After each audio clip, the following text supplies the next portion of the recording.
नमस्सभायै सर्वेभ्यः सुप्रभातम्।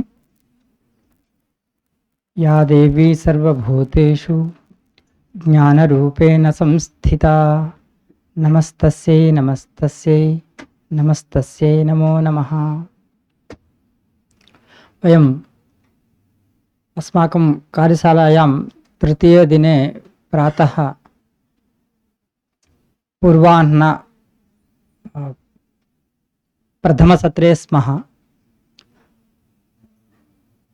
एनं कालांशं कविवर्यः श्री सूर्य हेब्बार् महोदयः स्वीकरिष्यति। कविसमयस्य प्रभेदाः इत्यमुम् अंशम् उद्दिश्य उद्बोधयन्ति स्म।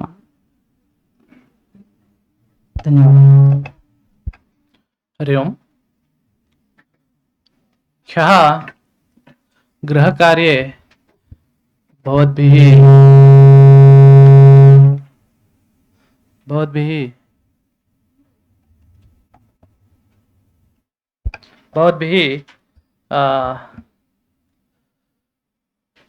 उदाहरणानि लिखितानि। तेषु बहूनि उदाहरणानि सुन्दराणि कविसमयस्य उदाहरणरूपेण आसन्, परन्तु कतिचन उदाहरणानि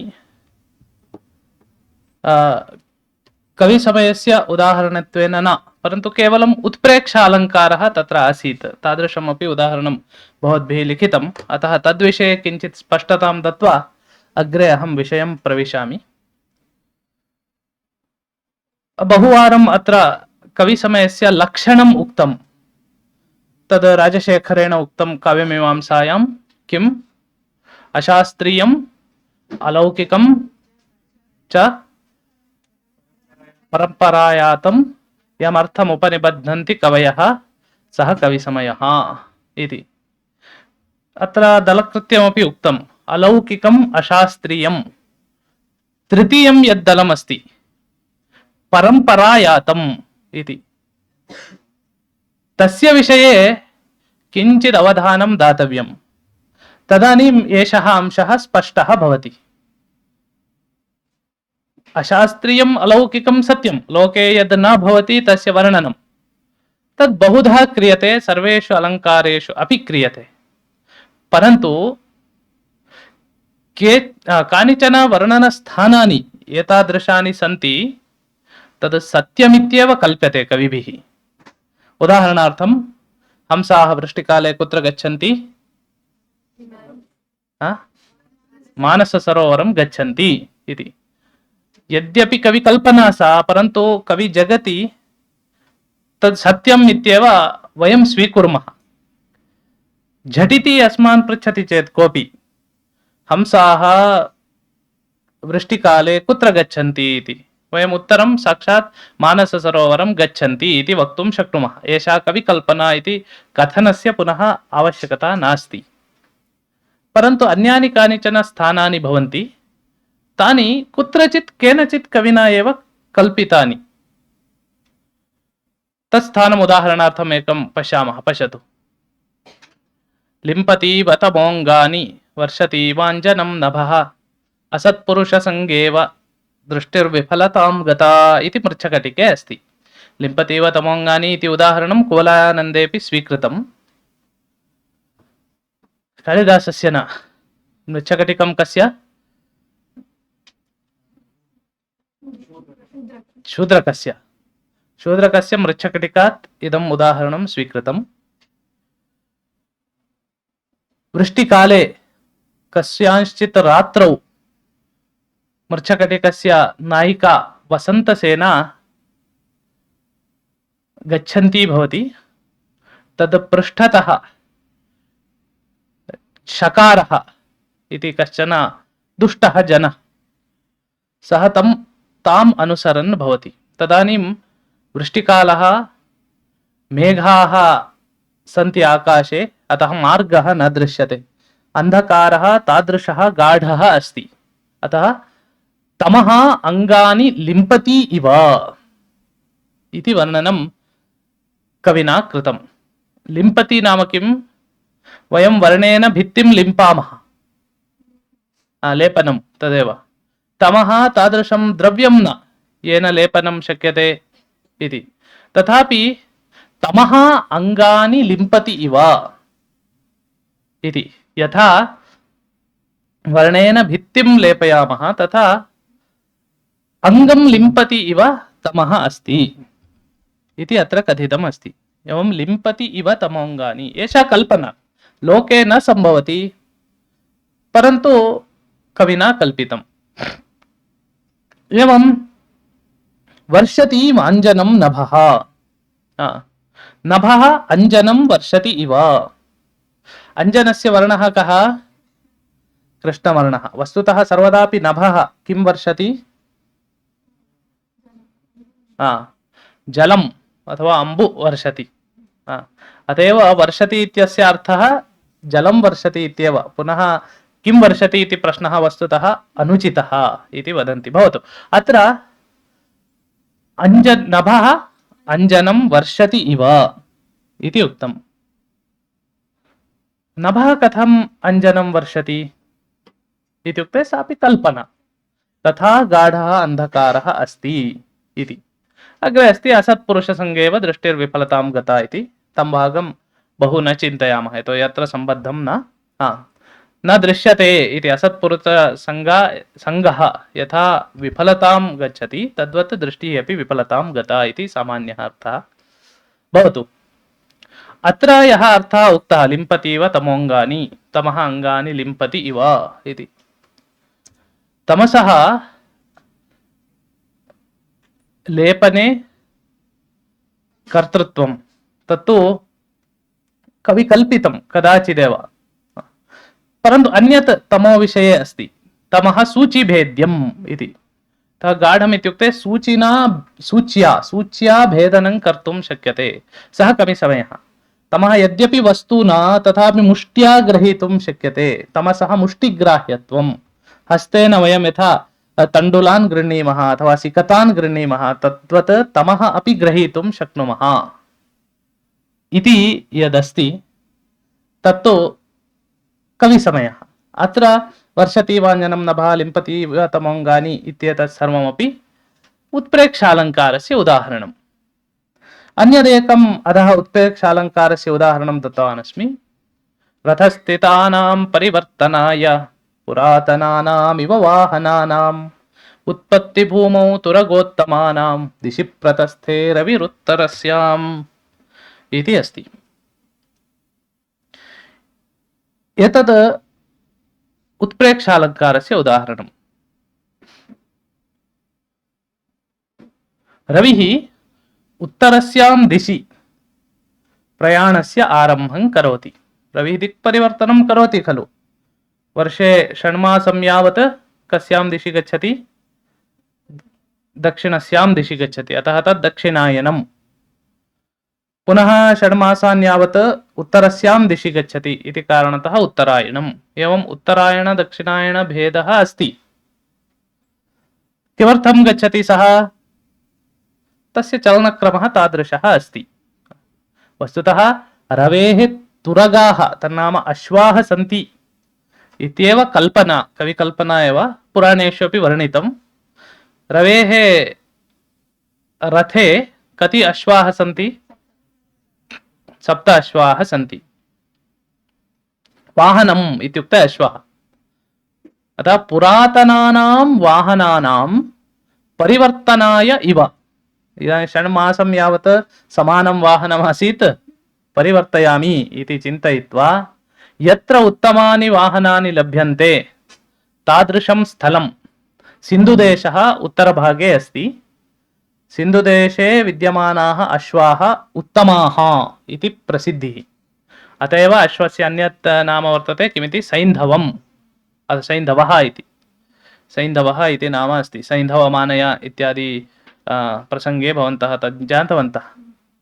भवतु, किमर्थम् उत्तरदिशि गच्छति इत्यस्य एकं कारणम् उत्प्रेक्षते कवि। किमर्थं गच्छति इति उत्प्रेक्ष। किमर्थं रविः गच्छति उत्तरस्यां दिशि? अस्मिन् श्लोके किम् उक्तम्? उत्तमं वाहनं प्राप्तुं। यत्र तुरगोत्तमाः उत्पद्यन्ते उत्तरदेशे तत्र गत्वा उत्तमं वाहनं प्राप्नोमि इति कृत्वा सः कुत्र गच्छति? उत्तरस्यां दिशि गच्छति। एतत् सत्यं वा असत्यं वा? न, उत्तरस्यां दिशि गच्छति इति सत्यं, तद् कारणं सत्यं वा?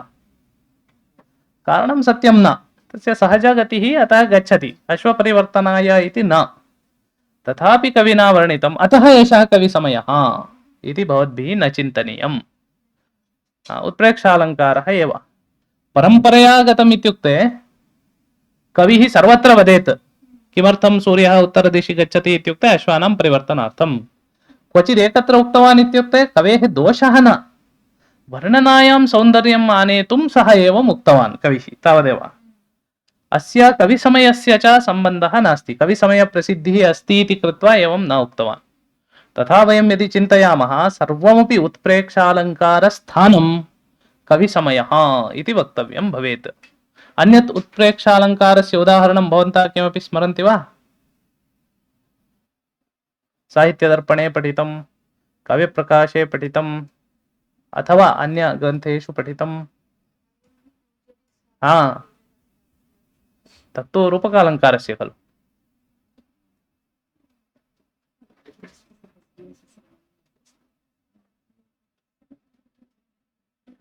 धूमस्तोमं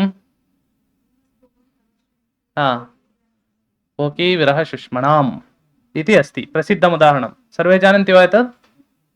धूमस्तोमम् अग्रे वदन्तु। तमश्शङ्के कोकी विरह शुष्मणां। प्रायः कोलानन्दः सर्वैः न पठिता, अतः न जानन्ति भवन्तः। सा पठितवती स्यात्। कोकी विरह शुष्मणां, कोकी इत्युक्ते किम्? एतत्तु सर्वे जानीयुः। चक्रवाक पक्षी। चक्रवाक पक्षिणः वैशिष्ट्यं किं? कविसमयः कः तत्र? उच्चैः वदतु एकः, तत्र मैक् आन् कृत्वा। किञ्चित् समस्या अस्ति अत्र, अतः एकवारं तदपि परीक्षितं भवति। चन्द्रोदये सति रोदिति। कः रोदिति? चक्रवाकः। यदा रोदनं भवति तदानीं शोकाग्निः तस्य हृदये भवति इति वर्णनं कवि करोति। शुष्मा इत्युक्ते अग्निः। धूमस्तोमं तमश्शङ्के कोकी विरह शुष्मणां। चक्रवाकस्य यः विरहाग्निः ज्वलति, यत्र अग्निः अस्ति तत्र तु धूमः भवेदेव। तर्हि धूमः कः? एषः अन्धकारः। तर्हि धूमः चक्रवाक विरहाग्नेः अन्धकारः इति कविसमयः इति वयम् अङ्गीकर्तुं शक्नुमः वा?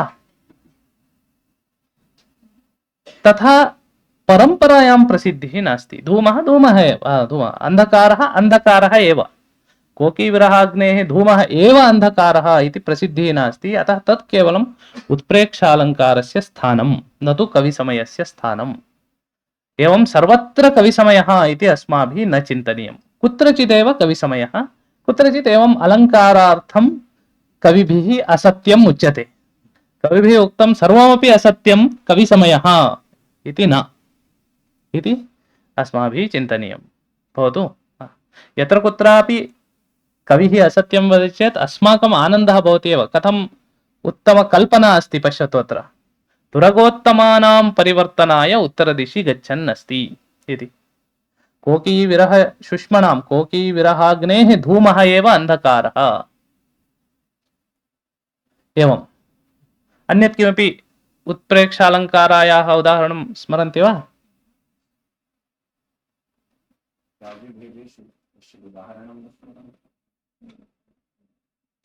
ह्यः अन्यदपि उदाहरणं बहुवारं भवद्भिः उक्तं। किं? लाङ्गूलविक्षेप विसर्पिशोभैः।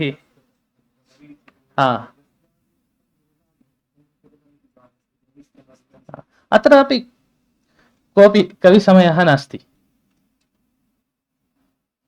बालव्यजनैः चमर्यः राजशब्दं किम् अर्थयुक्तं कुर्वन्ति इति। यतोहि चामरं महाराजस्य भवेदेव। गिरिराजस्य चामरं किम् इत्युक्ते चमरस्य पुच्छचालनम् एव इति उक्तम्। अत्र कोऽपि कविसमयः नास्ति। अन्यदपि एकं कुत्र कुमारसम्भवादेव उक्तमहं कविसमयः न इति उक्तवान् खलु।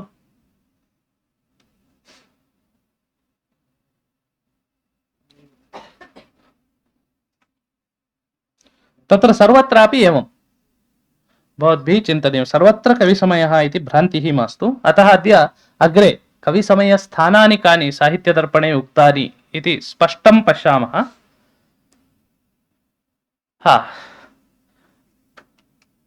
अत्र पश्यतु, अत्र कविसमयः एव कर्तुं यच्च प्रभवति महीम्, एतत् पठितवन्तः मेघदूतम्।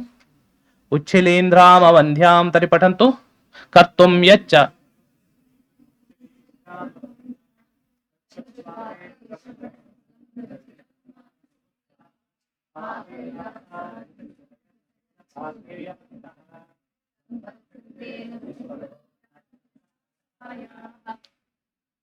एतद् मेघदूते अस्ति। मेघदूतं पठितं वा शास्त्री द्वितीयवर्षे? तर्हि एषः श्लोकः अपि निश्चयेन पठितः। मेघं यक्षः वदति, भवान् कीदृशः? महीम् उच्छिलीन्द्राम् अवन्ध्यां कर्तुं प्रभवति। इत्युक्ते वृष्टिकारणतः एव सस्यानि भूमौ भवन्ति इति सर्वं तत्पूर्वभागे अस्ति, तत्र त्यजामः। भवतः गर्जितं श्रुत्वा मानसोत्काः, उत्काः इत्युक्ते उत्सुकाः, मानसं गन्तुम् उत्सुकाः भवन्ति राजहंसाः। परन्तु मानससरोवरः बहु दूरे अस्ति, इतः छात्रावासगमनपर्यन्तमेव दूरम् इति नास्ति। अतः मध्ये खादितुं किमपि आवश्यकम्। अतः पाथेयरूपेण किं स्वीकृत्य गच्छन्ति? बिसकिसलयच्छेदपाथेयवन्तः। ते सरोवरे तदेव खादन्ति खलु। गृहे यद् खादामः तदेव पाथेयरूपेण अपि स्वीकुर्मः। रैल्याने अपि तदेव खादामः चेत् आरोग्यं सम्यक् भवति इति कारणतः। तथैव एते अपि यदा प्रतिष्ठन्ते स्वसरोवरात् मानससरोवरं प्रति, तत्र विद्यमानान् बिसकिसलयान् कानिचन एवं स्वीकृत्य गच्छन्ति। तत् पाथेयवन्तः सम्पत्स्यन्ते नभसि भवतो राजहंसाः सहायाः। सहायं कर्तुमिति न, सह प्रयाणिकरूपेण इति। एक एव गच्छति चेत् कदाचित् श्रान्तिः अनुभूयते अधिका, जामिता भवति प्रयाणावसरे इति कारणतः भवतः मित्ररूपेण तत्र राजहंसाः भवन्ति। अत्र पुनः राजहंसाः मानससरोवरं कुत्र गच्छन्ति इति अस्माभिः न प्रष्टव्यं, यतोहि कविपरम्परया प्रसिद्धमस्ति। एतदपि अशास्त्रीयमेव, अलौकिकमेव, लोके अविद्यमानमेव, परन्तु कविपरम्परायातम्। बहुत्र काव्येषु एतदुदाहरणं वयं द्रष्टुं शक्नुमः। किमिति? मानससरोवरं हंसाः गच्छन्ति इति। अन्यदुदाहरणं भवद्भिः अपि प्रस्तुतं, तद् सर्वे यथा अवगच्छेयुः तथा किञ्चित् वदामि इति अहमत्र लिखितवान्। तां हंसमाला शरदीव गङ्गां महौषधीं नक्तमिवात्मभासः स्थिरोपदेशामुपदेशकाले प्रपेदिरे प्राक्तनजन्मविद्याः। पश्यतु, अत्र कविसमयद्वयमस्ति। एकं तु गङ्गानद्यां हंसाः भवन्ति इति। वस्तुतः मरालादिकः पक्षिसङ्गः सर्वत्र भवति इति कविसमयः। सरोवरेषु आधिक्येन भवति पक्षिसङ्गः, हंसादयः। नदी प्रवहन्ती अस्ति चेत् हंसः एकत्र स्थातुं न शक्नोति खलु। अतः सरोवरे एव भवति, परन्तु कवयः नद्यामपि भवति समुद्रेपि भवति इति वर्णयन्ति। जलाशयमात्रे हंसादिवर्णनं कुर्वन्ति। अतः पार्वती कथं विद्याध्ययनं कृतवती इति अत्र वर्णनमस्ति। वस्तुतः पूर्वस्मिन् जन्मनि एव सा सर्वाः विद्याः अधीतवती आसीत्। ताः विद्याः पुनः अस्मिन् जन्मनि संक्रान्ताः तस्याम् इति। गङ्गायां पूर्वं हंसः आसीत् शरत्काले, अनन्तरं वृष्टिकालः आगतः, हंसाः कुत्र गताः? मानससरोवरं गताः। तदनन्तरं वृष्टिकालः समाप्तः, पुनः कुत्र आगताः? गङ्गाम् आगताः। किञ्चित् कालं गङ्गायां नासन्। तथैव पार्वत्याः विद्या पूर्वस्मिन् जन्मनि आसन्, अनन्तरं तस्याः देहत्यागः अभवत् इति कारणतः विद्याः अपि गताः। तदनन्तरं पुनः आगताः, अस्मिन् जन्मनि पुनः आगताः इति। पुनः नूतनतया हंस उत्पत्तिः यथा गङ्गायां न भवति, पूर्वम् इतः गता एव तत्र आगच्छन्ति पुनरपि, तथा बह्व्यः विद्याः तया अधीताः पुनः आगताः। पूर्वस्मिन् जन्मनि अधीताः एव आसन् इति अत्र उक्तं। पूर्वस्मिन् श्लोके किमुक्तं? हंसाः कुत्र गच्छन्ति इति उक्तम् अत्र? मानससरोवरं गच्छन्ति। कदा? वृष्टिकाले। अतः एव तत्र उक्तं तच्छ्रुत्वा ते श्रवणसुभगं गर्जितं मानसोत्का। मेघगर्जनम् आरब्धम्, अग्रे वृष्टिकालः भविष्यति, अतः मानसं गच्छामि इति मानसं प्रस्थिताः। इदानीं वृष्टिकालः समाप्तः, शरदृतुः आगतः, अतः पुनः गङ्गाम् आगच्छन्तः सन्ति। तद्वत् विद्याः आगताः इति। तत्र स्थिरोपदेशाम् उपदेशकाले इत्यादिषु अपि वयं विचारं कर्तुं शक्नुमः। इदानीं मास्तु, तद् कविसमयसम्बद्धं न इति कारणतः। एवं तर्हि वर्णनस्य कविसमयस्य च भेदः भवद्भिः अवगतः खलु? तर्हि तत्परं यत् न वक्तव्यं, यत्र यत्र असत्यम् इव भासते तद् प्रायः उत्प्रेक्षालङ्कारः भवति। अन्यालङ्कारेषु अपि अस्ति विरोधाभासादिषु, परन्तु प्रायेण उत्प्रेक्षालङ्कारः। तत्र कविसमयः न। कविसमयः कविपरम्परया अनुसृतः। केवल एकमेव उदाहरणं दृष्ट्वा वयम् अत्र कविसमयः इति वक्तुं न शक्नुमः। अस्माकं किञ्चित् सारल्यं भवतु। वयं कुत्र सर्वाणि काव्यानि दृष्ट्वा किं सूर्यः किं चक्रपरिवर्तनार्थम् अथवा वाहनपरिवर्तनार्थम् उत्तरस्यां दिशि गच्छति वा इति ज्ञातुं शक्नुमः। अतः किञ्चित् लिखितमस्ति साहित्यदर्पणे, बहुवारम् एतद् उक्तं, परन्तु इदानीं वयं किञ्चित् स्पष्टतया तत् पठामः। अहं पाठयामि, भवन्तः अनुवदन्तु। मालिन्यं व्योम्नि पापे यशसि धवलता वर्ण्यते हासकीर्त्योः रक्तौ चक्रोधरागौ सरिदुदधिगतं पंकजेन्दीवरादि तोयाधारेऽखिलेऽपि प्रसरति च मरालादिकः पक्षिसङ्घो ज्योत्स्नापेया चकोरैः जलधरसमये मानसं यान्ति हंसाः पादाघातादशोकं विकसति बकुलं योषितामास्य मद्यैः यूनामङ्गेषु हाराः स्फुटति च हृदयं विप्रयोगस्य तापैः मौर्वीरोलम्बमाला धनुरथ विशिखाः कौसुमाः पुष्पकेतोः भिन्नं स्यादस्य बाणैः युवजन हृदयं स्त्रीकटाक्षेण तद्वत् अह्न्यं भोजं निशायां विकसति कुमुदं चन्द्रिका शुक्लपक्षे मेघध्वानेषु नृत्यं भवति च शिखिनां नाप्यशोके फलं स्यात् न स्याज्जाति वसन्ते न च कुसुमफले गन्धसारद्रुमाणाम् इत्याद्युन्नेयमन्यत् कविसमयगतं सत्कवीनां प्रबन्धे। इदानीम् एकैकशः श्लोकानां तात्पर्यं जानीमः। एतत् पुनः एकवारं पठामः। मालिन्यं व्योम्नि पापे यशसि धवलता वर्ण्यते हासकीर्त्योः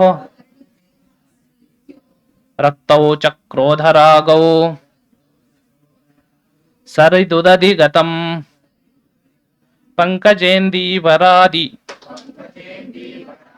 तोयाधारेऽखिलेऽपि प्रसरति च मरालादिकः पक्षिसङ्घो ज्योत्स्नापेया चकोरैः जलधरसमये मानसं यान्ति हंसाः। सामान्यं तात्पर्यं वदामि, अनन्तरं भवद्भिः लेखनीयम्। मालिन्यम् इति यः अंशः अस्ति, मलिनता इति, सः व्योम्नि आकाशे वर्ण्यते, एवं पापे च वर्ण्यते। पापमपि मलिनं, व्योम अपि मलिनम् इति वर्ण्यते। एवं धावल्यम् इत्युक्ते श्वेतवर्णता यशसि वर्ण्यते, एवं हासकीर्त्योः वर्ण्यते, हासस्य कीर्त्याः च। यशसः कीर्त्याः च लघुः भेदः उक्तः अस्ति कैश्चित्, यत् जीवितावधौ एव लभ्यते सा कीर्तिः, पुनः यत् मरणानन्तरं लभ्यते तद् यशः इति कैश्चित् वर्णितं, परन्तु समानम् इत्यपि मतमस्ति। अत्र किं यशः कीर्ति इति पदद्वयम् अस्ति इति कारणेन वयं तथा स्वीकुर्मः। एवं हासकीर्त्योः धवलता। रक्तौ च क्रोधरागौ, क्रोधस्य रागस्य च रक्तवर्णः। सरिदुदधिगतं पङ्कजेन्दी वरादि इत्युक्ते सरोवरे यानि यानि पुष्पाणि भवन्ति, पङ्कजम्, इन्दीवरं, कुमुदम् इत्यादिकं, तत् कुत्र सरित् उदधिगतं। सरित् नाम नदी, नद्यामपि अस्ति। उदधिः इत्युक्ते समुद्रः, समुद्रेऽपि अस्ति इति। नद्यां समुद्रे च एतत् सर्वं भवति। पुनः तोयाधारेऽखिलेऽपि प्रसरति च मरालादिकः पक्षिसङ्गः। तदेव मरालादिक इत्युक्ते हंसादयः पक्षिणः यद्यपि सरोवरमात्रे दृश्यन्ते, परन्तु तोयाधारे अखिले, तोयाधारं यत्किमपि स्यात्, किं नदी वा स्यात्, समुद्रो वा स्यात्, तत्र पक्षिणः मरालादयः हंसादयः भवन्ति। ज्योत्स्नापेया चकोरैः, ज्योत्स्ना इत्युक्ते चन्द्रज्योत्स्ना, चन्द्रस्य प्रकाशः। एवं कौमुदी जलधर समये मानसं यान्ति हंसा। एतत् विषयद्वयं तु पुनः पुनः पुनः पुनः अस्माभिः पठितम्। अतः इदानीम् एतं श्लोकं दृष्ट्वा भवन्तः एकैकशः लिखन्तु, पायिण्ट् कुर्वन्तु। 1 व्योम्नि मालिन्यं, 2 पापे मालिन्यम् इति कृत्वा लिखन्तु। केषाञ्चन संख्यायां भेदः स्यात्, परन्तु सर्वः अपि विषयः आगच्छेत्, सर्वं लिखेयुः, अनन्तरं पठेयुः, अनन्तरम् अग्रिमश्लोकस्य एवमेव पश्यामः।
अभवत् वा? पठतु एकवारं। न दृश्यते वा? किञ्चित् अत्र आगच्छतु पृच्छतु।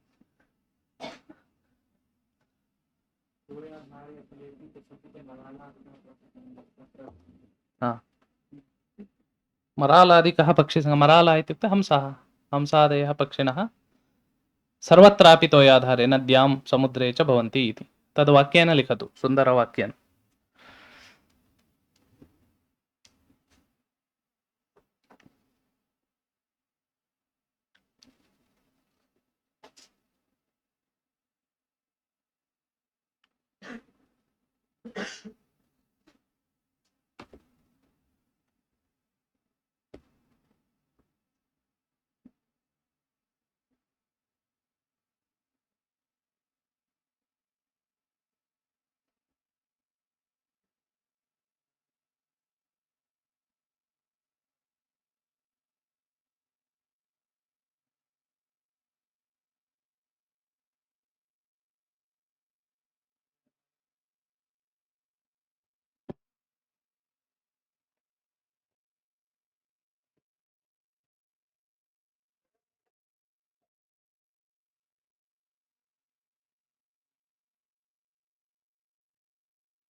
अभवत् वा? पठति वा रचना? ओ,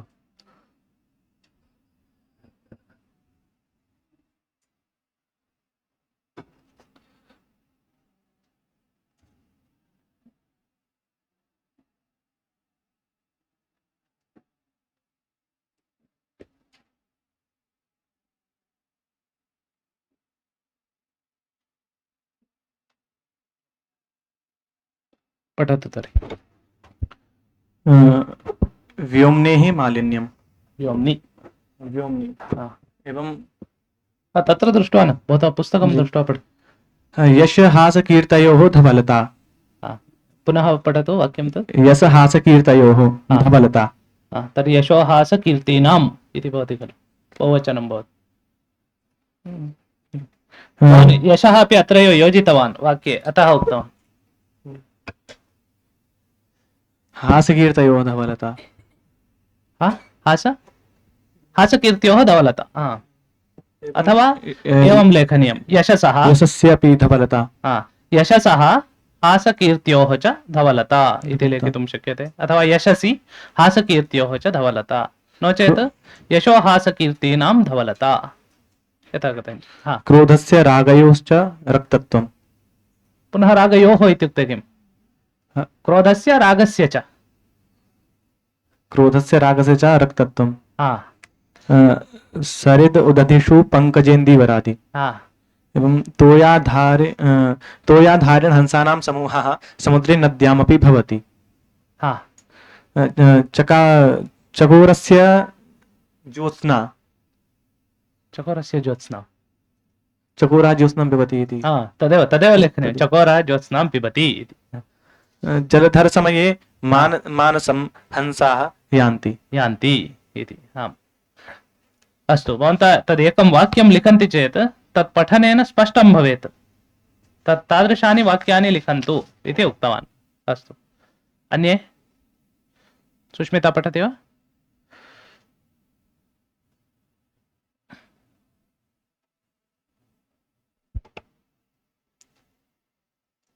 व्योम्नि मालिन्यं, पापे मालिन्यं, यशसि धवलता, हासे धवलता, कीर्त्यो धवलता। कीर्त्यां कीर्त्याम् अथवा कीर्तौ हा। हा क्रोधे रक्तत्वं हा रागे रक्तत्वं हा पङ्कजः नद्यां भवति हा सरोवरे अपि भवति हा सरोवरे भवति हा। नद्यादिषु अपि भवति हा मरालादिकः हंसादयः नद्याम् एवं सरोवरे च भवति हा चकारे चकोर चकोर कौमुदीं पिबन्ति चकोरः चकोरः कौमुदीं पिबन्ति हा वृष्टिकाले हंसाः मानससरोवरं यान्ति यान्ति इत्येवं कविसमयाः तत्र इतोपि स्पष्टता कुत्र आवश्यकं यत् सरिदुदधिगतं पङ्कजेन्दीवरादि इति वदति खलु तस्य तात्पर्यम् एतत् वस्तुतः सरोवरे भवन्ति सरिति उदधौ च भवन्ति इति इत्युक्ते जलाशयमात्रे यत्र कुत्रापि जलाशयः नाम जलस्य आधारभूतः यः कोऽपि जलस्य आधारः कः कः भवितुमर्हति सरोवरः तु अस्ति एव अनन्तरं नदी समुद्रः तडागः कूपः इत्यादिकं कूपी न पुनः तत्र हंसः भवति इति नास्ति एवम् अस्तु सम्यक् आसीत्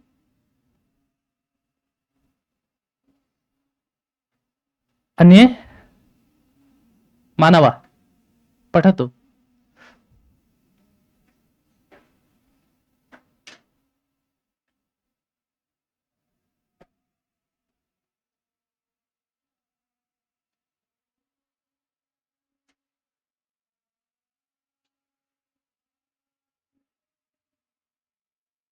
एकः पठेत् इतोपि तदनन्तरम् अग्रे गच्छामः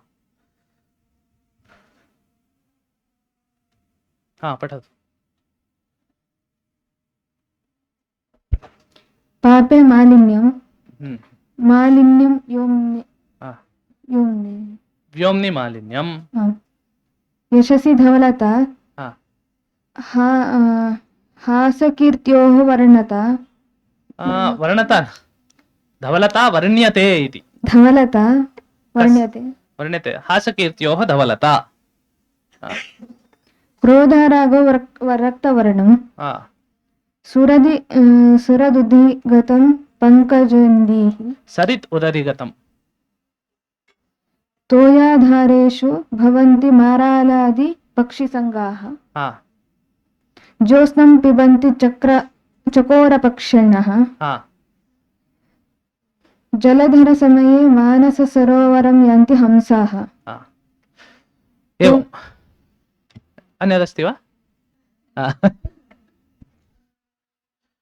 कर्तृपदम् आदौ कर्मपदं मध्ये क्रियापदम् अन्ते एवं वाक्यं रचयामः चेत् अस्माकम् अवगमने एव सरलं भवति यदा रचयामः हंसाः जलधरसमये तस्य किञ्चित् सरल शब्दं लिखामः चेत् इतोपि सारल्यम् अस्माकं वृष्टिकाले मानससरोवरं गच्छन्ति इति एकं वाक्यं वयमपि तत् पठित्वा झटिति अवगन्तुं शक्नुमः तादृशानि वाक्यानि लिखन्तु इति अहम् उक्तवान् भवतु वयम् अग्रे गच्छामः एषा पठति वा हा क्रोधस्य रागस्य च रक्तत्वं समीपे समीपे नयतु आन् अस्ति आकाशे मालिन्यं क्रोधस्य रागस्य च रक्तत्वं यशसा हास्यकीर्त्योः धवलता वर्णितं हा धवलता वर्णितं हा वर्ण्यते इति क्रियापदं तद् वक्तव्यम् इति नास्ति हंसादयः पक्षिणः नद्यां सरोवरे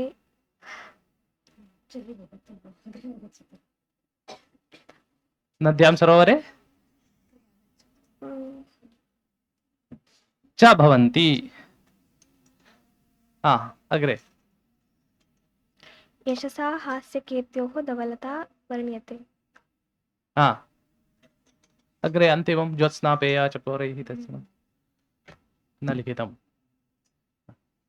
किमपि नास्ति यद् भवन् अत्र श्लोके उक्तमस्ति तद् वाक्येन लेखनीयम् इति अहम् उक्तवान् केचन लिखितवन्तः ये न लिखितवन्तः अनन्तरं लिखन्तु श्लोकं दृष्ट्वा अग्रे गच्छामः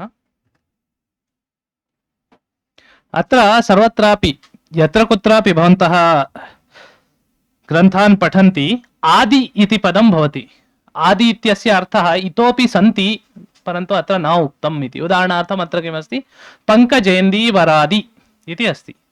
तत्र आदिपदेन किं चिन्तनीयं, यद्यत् सरोवरे यानि यानि पुष्पाणि भवन्ति तानि सर्वाणि अपि इति। कानि भवन्ति अन्यत्, पङ्कजम्, इन्दीवरं, कुमुदं, कल्हारं, कुवलयं, बहूनि पुष्पाणि एतादृशानि सन्ति, तानि सर्वाणि इति चिन्तनीयम् इत्यर्थः भवतु। अग्रे एतत् पठामः। पादाघातादशोकं विकसति बकुलं योषितामास्य मध्यैः यूनामङ्गेषु हाराः स्फुटति च हृदयं विप्रयोगस्य तापैः मौर्वीरोलम्बमाला धनुरथ विशिखाः कौसुमाः पुष्पकेतोः भिन्नं स्यादस्य बाणैः युवजनहृदयं स्त्रीकटाक्षेण तद्वत्। अत्र कतिचन अप्रसिद्धशब्दाः सन्ति, अतः यदा अहं वदामि सम्यक् शृण्वन्तु, लिखन्तु यदि आवश्यकं तर्हि। अनन्तरं पुनः वाक्येषु लेखनीयं भवति, अतः वदामि, तदा क्लेशं न अनुभवन्तु। पादाघाताद् अशोकं विकसति, एतदपि ह्यः बहुवारम् उक्तम् आचार्यैः। कासां पादाघातात्, स्त्रीणां पादाघातात् अशोकः विकसति इति वर्णनीयम्। वस्तुतः पादाघाताद् अशोकं विकसति इति तु पुष्पम्, अशोकम् इत्यस्य अर्थः अशोकपुष्पं विकसति इति तु लोके न सम्भवति, तथापि काव्येषु वर्ण्यते। एवं पादाघाताद् अशोकं विकसति। बकुलपुष्पम् इति किञ्चिदस्ति, तत् कथम् इत्युक्ते योषिताम् आस्यमध्यैः। आस्यम् इत्युक्ते मुखं, मुखे मद्यं पीत्वा मुखात् निष्ठीवनं कुर्वन्ति चेत् बकुलवृक्षस्य अधः, तद् बकुलपुष्पं विकसति इति। मद्यं मुखे संस्थाप्य निष्ठीवनं क्रियते चेत् बकुलपुष्पं विकसति।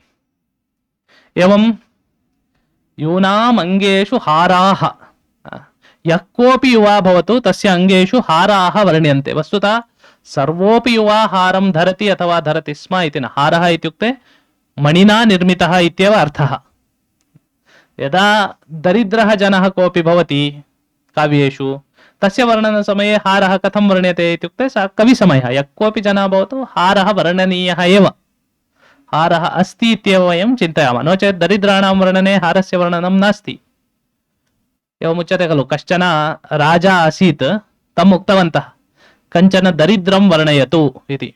सः उक्तवान्, कश्चन दरिद्रः जनः आसीत्, तस्य कर्मकराः 100 जनाः अपि दरिद्राः, तस्य दूताः अपि दरिद्राः, तस्य गृहे दारिद्र्यं, तस्य गृहे न प्रासादे दारिद्र्यम् आसीत् इति सर्वं। यदि प्रासादः अस्ति दरिद्रः कथं भवति, तथैव एतद् यूनाम् अङ्गेषु, सर्वस्य अङ्गेषु अपि हारः भवितुं कथम् अर्हति, काव्ये तथा भवितुम् अर्हति, वर्णनीयम् एव इति। एवं यूनाम् अङ्गेषु हाराः इति उक्तम्। पुनः स्फुटति च हृदयं विप्रयोगस्य तापैः, विप्रयोगस्य तापैः हृदयं स्फुटति। स्फुटति इत्युक्ते हृदयस्य स्फोटः भवति इत्यर्थः। सः न जीवति इति वर्णयितुं हृदयं स्फुटति इति वदन्ति। विप्रयोगस्य तापैः हृदयं स्फुटति। एवं मौर्वीरोलम्बमाला, मौर्वी इत्यस्य अर्थः कः, अप्रसिद्धशब्दः इति अत एव उक्तवान्। मौर्वी का,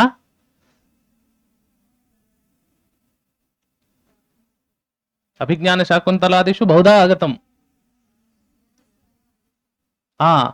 धनुषः रज्जुः, ज्या इति उच्यते, उत्तमम्। शिञ्जिनी इति उच्यते। सा मौर्वी। कस्य? पुष्पकेतोः मौर्वी। कीदृशी? रोलम्बमाला। रोलम्ब इत्युक्ते भ्रमराः। भ्रमरैः निर्मिता मौर्वी कस्य भवति? पुष्पकेतोः। पुष्पकेतुः कः? मन्मथः। मन्मथस्य बाणस्य मौर्वी रोलम्बमाला, धनुरथविशिखाः कौसुमाः। कौसुमाः कुसुमेन निर्मिताः। के? धनुः अपि विशिखाः अपि। विशिखा नाम बाणाः। तर्हि वाक्येन यदा लिखन्ति तदानीं किं लेखनीयं? मन्मथस्य मौर्वी भ्रमरैः युक्ता अथवा भ्रमरैः निर्मिता। मन्मथस्य धनुः पुष्पैः निर्मितं। मन्मथस्य बाणाः अपि पुष्पैः निर्मिताः इति लेखनीयं। वाक्यत्रयम् अहमेव उक्तवान्।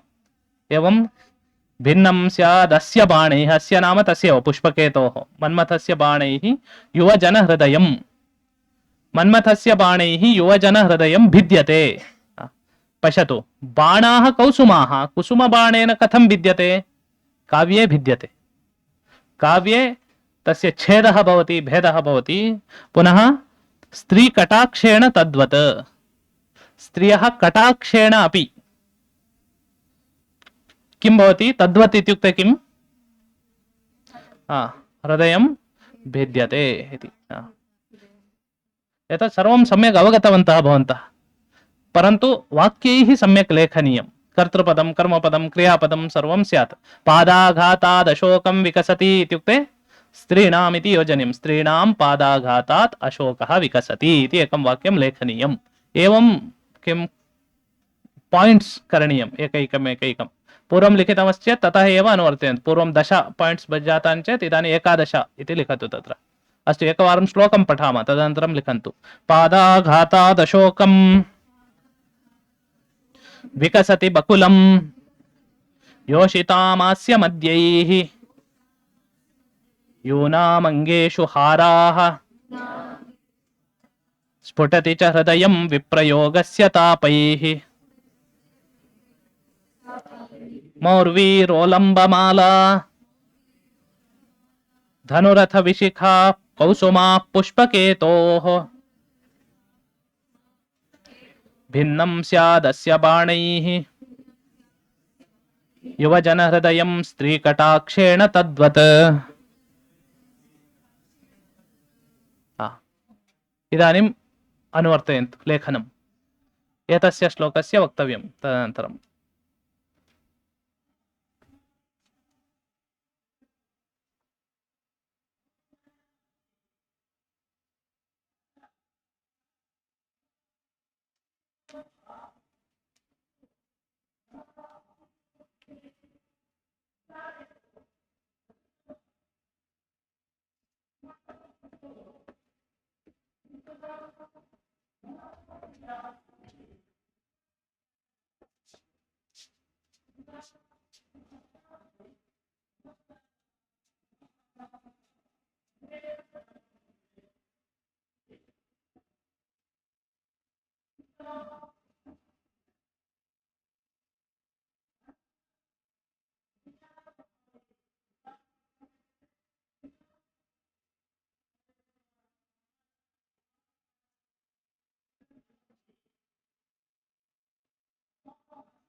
समाप्तं वा कस्यापि?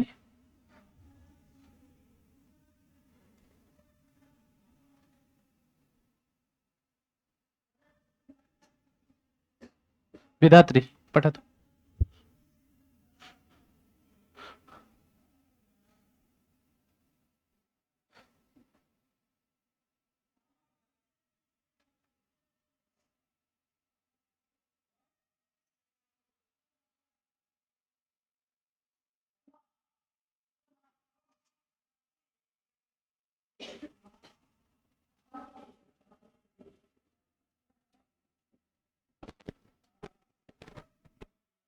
वदति वा शिवरञ्जनी?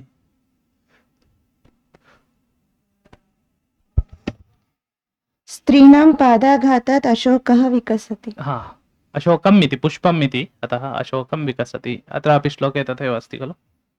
स्त्रीणां निष्ठीवनेन बकुलं विकसति। उत्तमम्। दरिद्रस्य सर्वाङ्गेषु हाराणि वर्तन्ते। यूनाम् इति अस्ति, अतः तदेव वदामि। यूनां हाराः वर्णनीयाः, यूनाम् अङ्गेषु हाराः वर्णनीयाः इति। हा। नायिकायाः वियोगस्य तापेन नायकस्य हृदयं स्फुटति। हा। मन्मथस्य मौर्वी भ्रमरैः निर्मिता वर्तते। हा। मन्मथस्य धनुः तथा बाणः पुष्पैः निर्मिता वर्तते। हा। मन्मथस्य बाणेन हृदयं यथा भिद्यते तथैव स्त्रीणां कटाक्षेनापि हृदयं भिद्यते। तद् द्वयं भिन्नं भिन्नं वाक्यं। मन्मथस्य बाणेन हृदयं भिद्यते, स्त्रीणां कटाक्षेण हृदयं भिद्यते। यथा तथा इति नावश्यकं। सम्यक्। एवं केवलं किं प्रियस्य विप्रयोग अथवा प्रियायाः विप्रयोगेन प्रियस्य हृदयं स्फुटति इति न, आहत्य विप्रयोगेन हृदयं स्फुटति। प्रियायाः विप्रयोगेन प्रियस्य, प्रियस्य विप्रयोगेन प्रियाया इति। सम्यक्, एवं लेखनीयम्। इदानीं स्पष्टम् अभवत्। अन्यः एकः कोऽपि?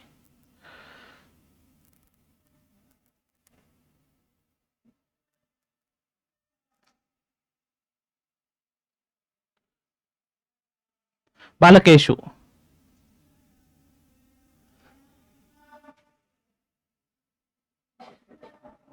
सोमप्रकाश।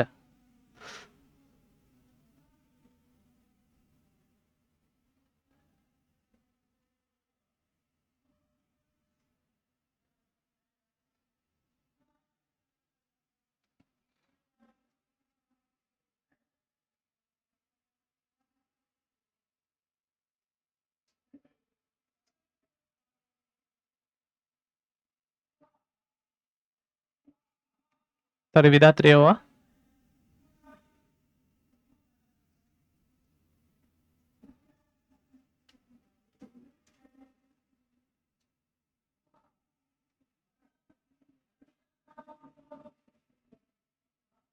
हा, युवतीनां पादाघातात् राहुल न सा भवान् पठितवान् खलु। स्त्रीणां पादाघातात् पुष्पं विकसति। हा। स्त्रीणां निष्ठीवनेन बकुलपुष्पं च विकसति। हा। यूनाम् अङ्गेषु हाराः वर्णनीयाः। हा। विप्रयोगस्य तापेन हृदयं स्फुटति। हा। मन्मथस्य मौर्वी बाणाः च पुष्पैः निर्मिताः। हा। मन्मथबाणैः स्त्रियः कटाक्षेणापि हृदयं भिद्यते। हा, मन्मथस्य बाणेन स्त्रियः कटाक्षेण इति। उत्तमं भवतु। एवम्, अस्तु, अग्रे गच्छामः वा? एकः श्लोकः अस्ति इतोपि, एकवारं पठामः। अह्न्यं भोजं निशायां विकसति कुमुदं चन्द्रिका शुक्लपक्षे मेघध्वानेषु नृत्यं भवति च शिखिनां नाप्यशोके फलं स्यात् न स्याज्जाति वसन्ते न च कुसुमफले गन्धसारद्रुमाणाम् इत्याद्युन्नेयमन्यत् कविसमयगतं सत्कवीनां प्रबन्धे। अत्र बहु नास्ति, पादत्रयमेव अस्ति। अह्नि अम्भोजं विकसति, कमलं दिने एव विकसति। सरलमस्ति अतः वेगेन वदामि। निशायां कुमुदं विकसति, तदेव। शुक्लपक्षे एव चंद्रिका भवति, तस्य अर्थः कृष्णपक्षे चंद्रिका न भवति इति। एवं मेघध्वानेषु शिखिनां नृत्यं भवति। शिखिनाम् इत्युक्ते मयूराणां नृत्यं यदा मेघशब्दः भवति तदानीं भवति, अन्यथा न भवति इति अर्थः। नाप्यशोके फलं स्यात्, अशोके फलं न स्यात्। अशोकस्य पुष्पं कथं विकसति इति पूर्वमुक्तं, पादाघातात् इति। पुष्पमेव, फलं न भवति। एवं नाप्यशोके फलं स्यात्, न स्यात् जाति वसन्ते। जाति इत्युक्ते मालती पुष्पम् इति वदन्ति, तद् वसन्ते न भवति। गन्धसारद्रुमाणां कुसुममपि नास्ति, फलमपि नास्ति इत्येवम् इत्याद्युन्नेयम् अन्यत् कविसमयगतं सत्कवीनां प्रबन्धे इत्यादि अन्यच्च इत्येवं कतिचन कविसमयस्थानानि सः दर्शितवान् विश्वनाथः। अनन्तरं सत्कवीनां प्रबन्धे भवद्भिः द्रष्टव्यम्, इतोपि स्थानानि दृश्यन्ते इति सः वदति। इत्यादि आदिपदेन इत्यादिकम् इत्युक्ते इतोपि, यथा चक्रवाकपक्षी तादृशं सर्वम् एषः न उक्तवान्, तथापि तत्सर्वम् अस्ति इत्यर्थः। परन्तु अतिप्रसिद्धं यदस्ति तत्सर्वं सः उक्तवान्, अतः एव लिखन्तु इति अहम् उक्तवान्। पुनः एकवारं पठामः, अनन्तरं लिखन्तु भवन्तः। अह्न्यं भोजं निशायां विकसति कुमुदं, चंद्रिका शुक्लपक्षे मेघध्वानेषु नृत्यं भवति च शिखिनां, नाप्यशोके फलं स्यात्, न स्याज्जाति वसन्ते, न च कुसुमफले गन्धसारद्रुमाणाम् इत्याद्युन्नेयमन्यत् कविसमयगतं सत्कवीनां प्रबन्धे। इदानीं लिखन्तु, अह्नि अम्बोजं विकसति इति।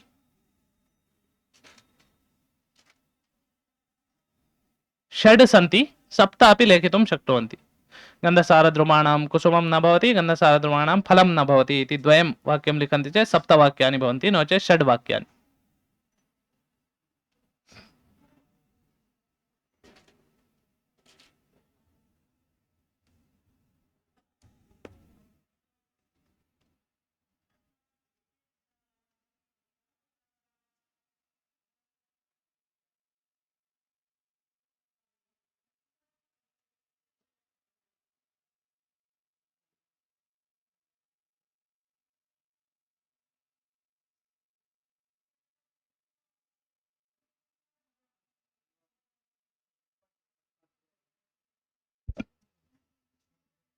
कमलं दिने विकसति, मयूराणां नृत्यं मेघगर्जने सति भवति, वसन्ते मालतीपुष्पं न भवति, रात्रौ कुमुदं विकसति, शुक्लपक्षे एव चन्द्रिका भवति, गन्धसारद्रुमाणां पुष्पं फलं च न भवति।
दिवाकाले कमलं विकसति, हा रात्रौ कुमुदं विकसति, हा चन्द्रकिरणाः शुक्लपक्षे एव भवन्ति, हा मेघगर्जनं श्रवणे सति मयूराः नृत्यन्ति, हा अशोके फलं न भवति, हा मालतीपुष्पं वसन्तमासे न भवति, एवं गन्धसारद्रुमाणां पुष्पं फलं च न भवतः। एवं सम्यक्। अन्ये केऽपि पठितुम् इच्छन्ति वा? एतत् बहु सरलमस्ति, अतः पृच्छन् अस्मि। हा सा शिवरञ्जिन्या पार्श्वे या अस्ति, सा दक्षिणपार्श्वे।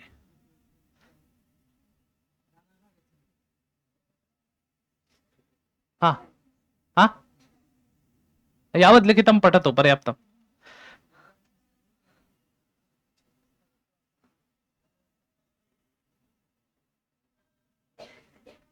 भवती पठति वा?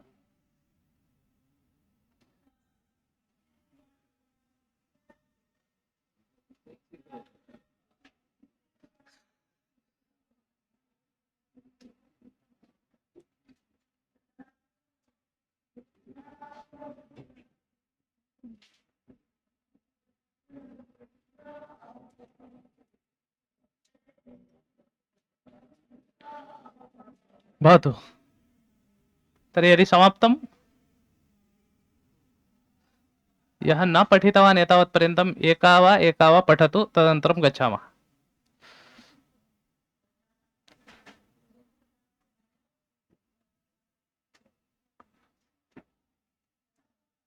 पठतु। रात्रौ एव कुमुदं विकसति, हा कुसुमकाले गन्धः सुवासनः भवति, हा तत् कुत्र अस्ति? वसन्तकाले आम् तद् अत्र नास्ति खलु सः विषयः। अस्तु, अन्यत् पठतु। अशोके पुष्पं न भवति, हा मेघगर्जनसमये मयूराः नृत्यन्ति। हा एतावत्। एतावदेव। अस्तु, अन्ये केऽपि? बहु सरलम् एतद् इति कारणतः अहं बहु पृच्छन् अस्मि। कठिनमस्ति चेत् अहं न पृच्छामि, अग्रे गच्छामः इति वदामि खलु।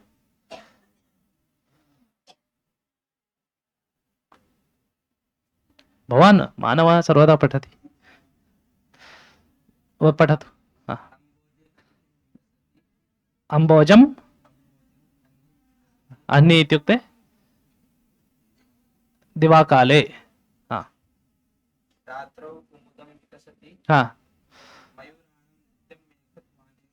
हाँ हाँ हाँ चंद्रिका विकसति वा?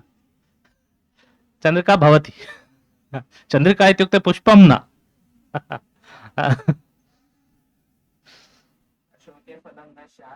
हाँ हाँ हाँ उत्तमम्। भवतु तर्हि समापयामः। धन्यवादाः आचार्याः। अधुना 15 निमेषात्मकः विरामः वर्तते। तत्र भवन्तः यत् पानीयमस्ति भवतां कृते सिद्धमस्ति, ततः सद्यः एव अत्र पुनः 11:15 सर्वैः आगन्तव्यम्। तदनु भवतां गृहकार्यप्रदर्शनं यदस्माभिः कल्पितमस्ति 11:15तः 12 यावत् तत् भवति। अतः सर्वैः 11:15 अत्र आगन्तव्यम्